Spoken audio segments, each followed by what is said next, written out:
లోకములో నుంచి సమాజములో నుంచి మనం వేరు చేసి ఉన్నాడు. ఏ రీతిగా అయితే రైతు తన పండించిన పంట పొలములలో కలుపు మొక్కలు వచ్చినప్పుడు తీసివేసి మంచి పంటను ఎట్లయితే కాపాడుకుంటా ఉంటాడో, లోకములో ఉన్న పాపాన్ని తీసివేసి పంటగా మనల్ని కాపాడుతున్నాడు. ఒక మంచి పంటగా మనకు కాపాడే ప్రయత్నం దేవుడు చేస్తున్నాడు. రైతుకున్న ఆలోచన ఏంటంటే, కలుపు మొక్కలు ఉన్నాయి అనుకోండి, మంచి మొక్కలను ఎదగనివ్వ, దాన్ని ఎదగకుండా దాన్ని ఏం చేస్తుంది అంటే, ఈ కలుపు మొక్కలు మంచి మొక్కల మీద ప్రభావం చూపిస్తుంది. కాబట్టి ఆ కలుపు మొక్కలు తీసివేయాలనే రైతు ఆలోచన కలిగి ఉన్నాడు. చూడండి, దేవుడు కూడా ఏం చేసి ఉన్నాడంటే, లోకం అనే పాపము తీసివే మనల్ని పరిశుద్ధులుగా మార్చి ఒక సమాజంగా అనగానే ఒక సంఘంగా మనకు తీర్చిదిద్దుతున్నాడు. దాని వెనుకల దేవుని ప్రణాళిక కూడా ఒక ఉన్నతమైన ఆలోచన దేవుడు కలిగి ఉంటాడు. ఆయన ఆలోచన ఏంటంటే, నా పిల్లలైన వారు ఒక కుటుంబముగా ఉండాలి, ఆ కుటుంబము జతపరచబడిన తర్వాత ఒక సంఘంగా మారాలి, ఒక సంఘంగా మారిన వారు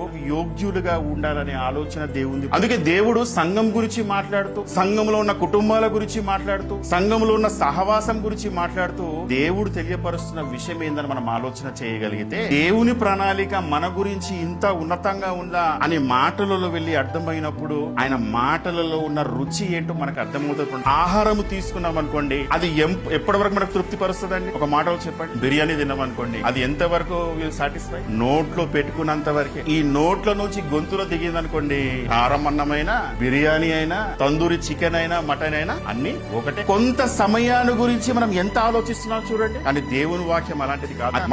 మన లోలోట్లో దిగింది అనుకోండి, జీవిత కాలానికి సంతృప్తి పరిచేది. అది కొంతకాలము, అల్పకాలం అనే సంతోషం ఇచ్చేటువంటిది కాదు. శాశ్వతమైన సంతోషాన్ని మనకు కలిగించే సంఘంగా మారడానికంటే ముందు దేవుడు ఏం చేస్తున్నాడంటే, మన అందరినీ కూడా ఒక కుటుంబంగా చేశాడు. ఈ సంఘంగా మనం అందరం కూడుకున్నామండి ఈ రోజు, సమాజంగా, దేవుని సంఘంగా ఈ మందిరంలో. ఇక్కడికి వచ్చిన వాళ్ళందరం కూడా మనము ఒకే కుటుంబానికి సంబంధించిన వాళ్ళం కాదు. మనము ఎవరము అంటే, నా కుటుంబము వేరు, వీరి కుటుంబం వేరు, వారి కుటుంబం వేరు, వారి కుటుంబం వేరు, వారి కుటుంబము వేరు. అయినా దేవుని సమాజంలో వచ్చిన తర్వాత సంఘంగా మాత్రం ఏకాత్మ కలిగి ఉంటుంది. అంటే దేవుడు మనల్ని ఏం చేశాడు అంటే, సంఘంగా మారడానికంటే ముందు మనల్ని ఏం చేశాడు? ఒక కుటుంబంగా మనల్ని నియమించి ఒక కుటుంబంగా చేశాడు. ఈ కుటుంబంగా చేయడానికి కూడా దేవుడు ఏం చేశాడంటే, ఏ రీతిగా అయితే సంఘములో వేరే వేరే కుటుంబాలను తీసుకుని వచ్చి సంఘంగా పిలువబడుతుందో, అదే రీతిగా కుటుంబాన్ని మార్చడానికి కూడా దేవుడు ఏం చేశాడు?